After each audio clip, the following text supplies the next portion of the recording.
안녕하세요. 금요사건 파일 디바제시카입니다. 2010년 2월 21일 경상남도 함안군 군북면에 위치한 작은 방앗간에 걱정 가득한 얼굴로 동네 주민 3분이 모여듭니다.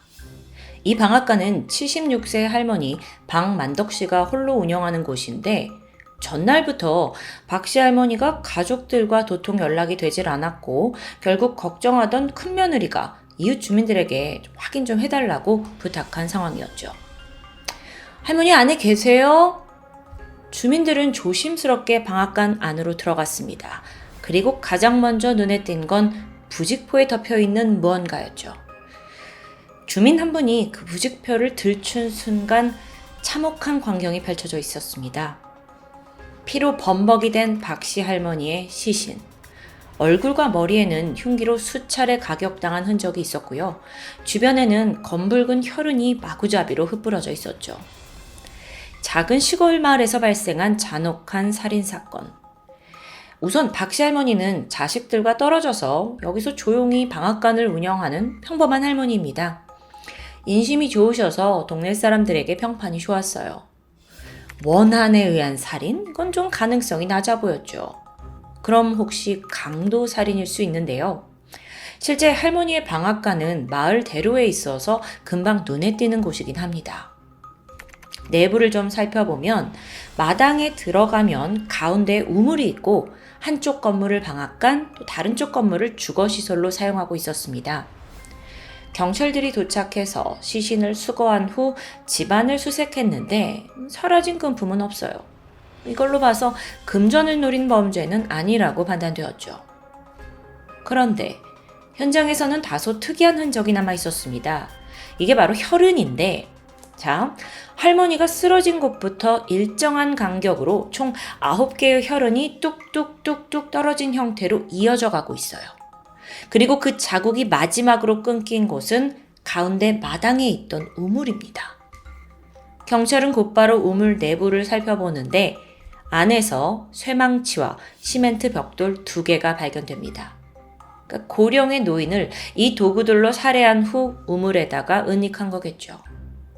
안타깝게도 여기에서 범인의 지문이나 DNA는 발견되지 않았어요. 일단 경찰은 가까운 이웃집부터 차례로 탐문 수사를 벌였습니다. 그러던 중에 수상한 한 명이 포착되는데 그는 할머니 집에서 약 50m 정도 떨어진 가까운 곳에 살던 33살의 남성 김 씨입니다. 마침 경찰이 그의 집을 딱 방문했는데 마당에서 무언가를 태우고 있었어요. 게다가 한쪽에는 황급히 빨래를 한 흔적도 있었고요. 심상치 않잖아요. 그래서 좀 더 유심히 그를 살펴보던 경찰은 돌연 흠칫 놀라게 됩니다. 바로 김 씨가 신고 있던 운동화에 눈이 간 건데 무려 양쪽 신발에 혈흔으로 보이는 게 묻어있는 겁니다. 이때 경찰은 즉각 신발을 벗어달라고 요구했고 그 길로 감식을 요청해요. 김 씨의 왼쪽 운동화 옆면에 남아있던 직경 4mm의 원형 혈흔, 그리고 오른쪽에서는 혈흔이 문질러진 흔적입니다. 감식 결과가 나왔죠. 혈흔의 주인은 살해당한 피해자 박씨 할머니였습니다. 경찰은 범인으로 김 씨를 확신했고 즉각 긴급 체포하게 되죠. 자, 이웃집 남성 김 씨가 어떤 사람이었냐면 그가 마땅한 직업이 있는 건 아니었습니다. 4년 전에 가족들이 고향을 떠난 후부터 여기에 쭉 혼자 살았다고 해요. 근데 그러면서 크고 작은 범죄들을 저질렀죠. 신원을 조사해보니까 무려 전과만 18범입니다. 이미 마을에서는 문제아로 낙인 찍힌 지 오래였고요. 그러다 보니 마을 사람들은 그를 달가워하지 않아요. 하지만 유일하게 피해자 박씨 할머니는 그를 가족처럼 돌봐주었습니다. 가까운 데 사니까 종종 들려서 밥 먹었수 하면서 끼니도 챙겨주고 지속적으로 왕래를 하고 지냈던 거죠. 그런 김 씨에게 고약한 버릇이 하나 있었는데 바로 술주정이었어요. 술만 마셨다 하면 마을에서 온갖 행패와 난동을 부리는 겁니다. 심지어 박씨 할머니가 자기한테 잘해주는 박씨 할머니도 이걸 피해갈 수 없었고요. 술에 취한 김 씨가 돌연 할머니를 찾아오더니 돈 필요하다고 돈을 빌려갑니다. 그게 한두 번도 아니었고 수시로 이어졌어요. 이 정도면 뭐 빌리는 게 아니라 갈취나 다름없죠. 처음에는 할머니도 좀 딱한 마음에 용돈을 줬는데 시간이 지나가면서 할머니도 지쳐갑니다. 그래서 마을 주민들에게 이 어려움을 좀 토로하고 또 혹시나 김 씨가 술이 취해서 찾아와도 절대 돈을 빌려주지 말라고 되려 다른 이들에게 조언을 하게 되죠. 그런데 이 일이 있고 바로 다음 날 할머니가 무참히 살해된 채 발견된 겁니다. 자, 그렇게 보면 김 씨에겐 분명 살해 동기가 있는 거죠. 할머니가 이웃들한테 자기를 험담했다는 것을 알아챘고 여기에 격분해서 살인을 저질렀다고 경찰도 이렇게 보고 있었어요. 그게 아니라면 뭐 돈을 할머니한테 가서 또 요구했는데 거부를 당해서 우발적인 분노로 범죄를 저질렀을 수도 있고요. 워낙 전과가 있는 소위 문제였으니까요. 하지만 여기서 김 씨의 주장은 완전히 달랐습니다. 그는 이웃들이 맨 처음 박씨 할머니 시신을 발견한 직후 자신도 놀래서 방앗간으로 달려간 거라고 진술했어요.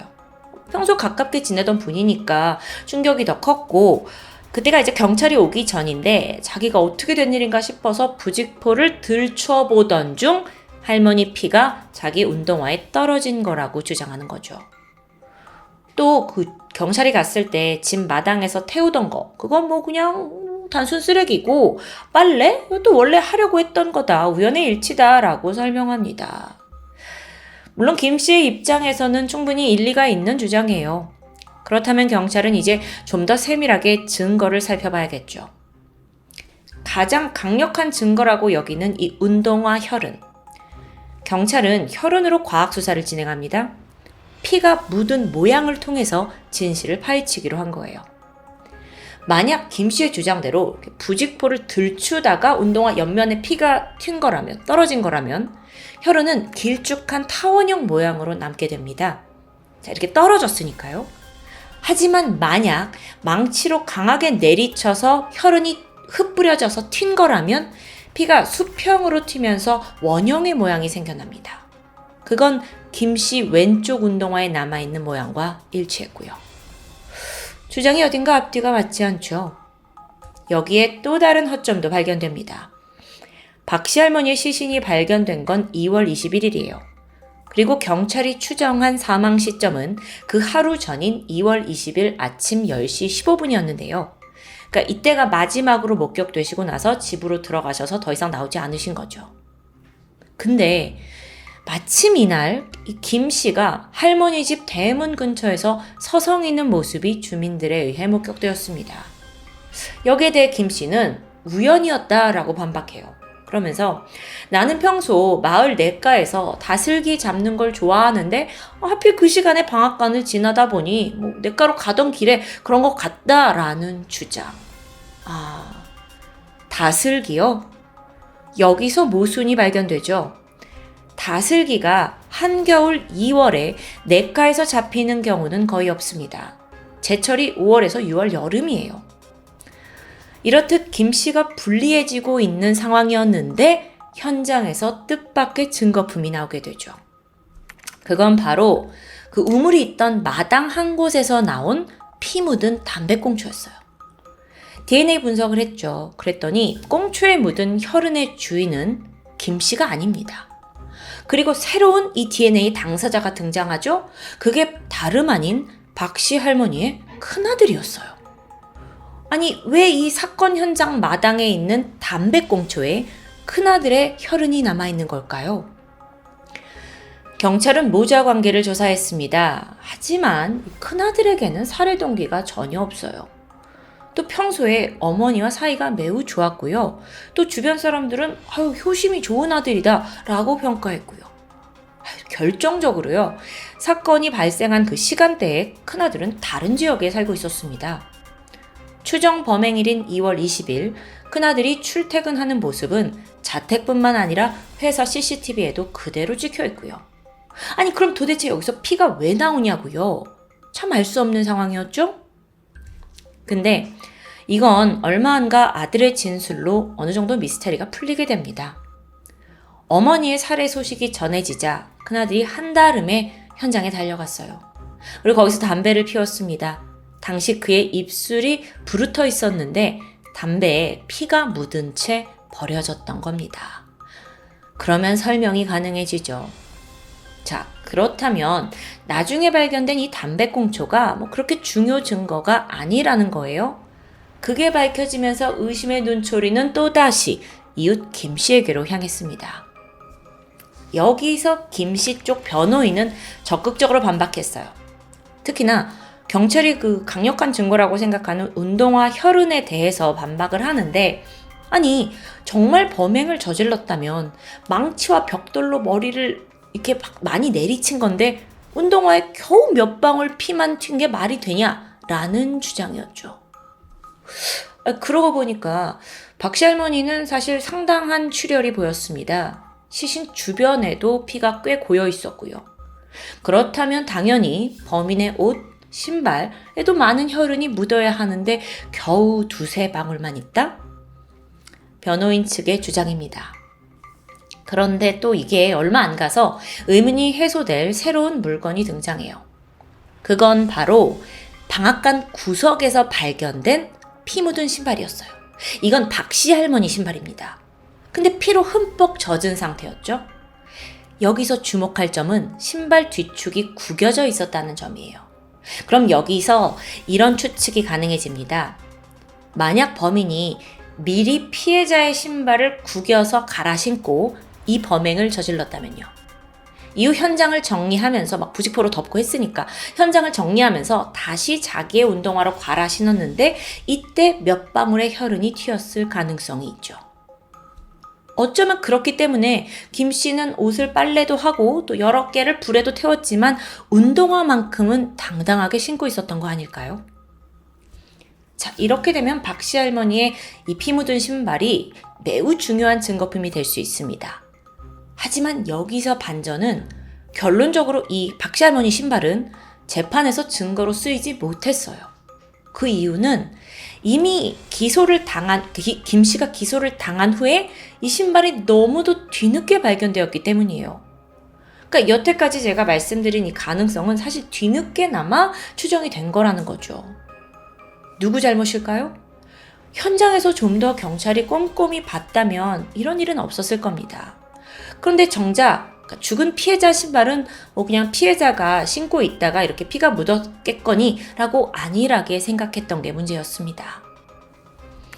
그런데 사실 현장에는요, 경찰이 놓친 증거들이 수두룩 남아 있었어요. 먼저 할머니 집안에서 발견된 의문의 족적도 있고 또 냉장고와 벽면 곳곳에 피 묻은 흔적까지 있었죠. 이거는요, 범인이 집 안에 들어와서 흔적을 남겼을 가능성이 충분히 있죠. 근데 경찰은 다른 해석을 내놨습니다. 그거는 당시에 그 거만이가 현장에서 실수로 덧신을 씻지 않아서 족적이 생긴 거고 또 벽과 냉장고에 있는 혈흔도 거만이의 실수다라는 설명. 아니, 이거 그럼 너무 프로페셔널하지 않은 거 아닌가요? 그걸 그냥 인정한 거잖아요. 여기에는 또 그럴 만한 이유가 있긴 합니다. 이 모든 증거가 초동 수사에서 포착이 된 게 아니라 마찬가지로 뒤늦게 발견된 탓이었어요. 그러니까 뒤늦게 이걸 발견하다 보니 이게 누구 건지조차 정확하게 파악할 수 없는 거고요. 그러다 보니 재판에서 쓸 수 없는 거고요.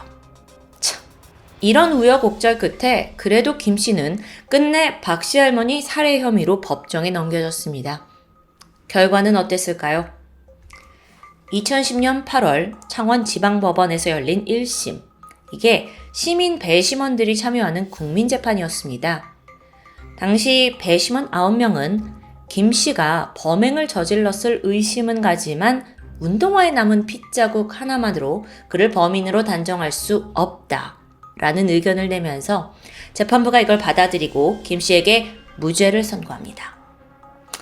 실질적으로 이 살해 현장을 본 목격자가 없죠. 그리고 또 운동화 외에 추가적인 증거가 없는 상황이라 이것만으로 살인을 단정짓긴 어렵다는 이야기. 충분히 이해는 가는데요.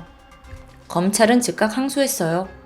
곧 2심이 열렸지만 1심과 같은 이유로 기각됐고 2011년 10월 대법원도 최종적으로 그에게 무죄를 확정합니다. 그는 정말 무고한 시민일까요? 사건은 여기서 끝이 아니었습니다. 김 씨가 재판을 하던 중에 또 다른 사고를 치게 돼요. 이 마을에 있는 주민 할머니 한 분이 이제 재판대에 서서 어떤 증언을 했는데 그게 자신에게 불리하게 말을 했다라는 데 앙심을 품은 겁니다. 그래서 결국 이 해당 할머니를 기습 공격하게 이르렀죠. 결국 이 일로 그는 협박과 폭행죄로 징역 1년 미만에 처해집니다. 이 증언을 좀 했다고 거기에 분노를 일으켜 폭행을 저지른 김 씨. 그는 앞서 방앗간 살인 사건의 범인이 정말 아닌 걸까요? 추 마을 사람들은요, 이 김 씨가 출소를 해서 다시 마을로 돌아와 보복을 할까봐 불안에 떨었다고 합니다. 그래서 혹시나 모를 비극을 막기 위해 마을 입구에 CCTV를 설치하기도 했고요. 그렇게 사건의 유력 용의자 김 씨가 끝내 법망을 빠져나갔고 이 사건은 안타깝게도 미제로 남았습니다. 어쩌면 당시의 수사관들이 너무도 단정적으로 김 씨가 범인이네 싶어서 범인을 밝힐 만한 증거들을 제대로 확보하지 않은 건 아닐까요? 그러니까 신발 혈흔이 이미 있으니까 이걸로 너무 확신에 찼고 그게 결국 용의자가 빠져나갈 수 있는 구멍을 만들어준 셈이죠. 수사관 분들이 왜 범인을 잡고도 그토록 증거에 집착하는지 이제 좀 이해하시겠죠. 카르마, 우리말로는 업보라는 단어가 있습니다. 자신이 행한 일은 언젠가 분명 자신에게 되돌아온다는 법칙. 존귀한 생명을 해친 장본인이라면 분명 언젠가 그보다 더한 고통과 괴로움을 되돌려받게 되겠죠. 박씨 할머니의 명복을 빕니다. 지금까지 금요사건 파일 디바제시카였습니다.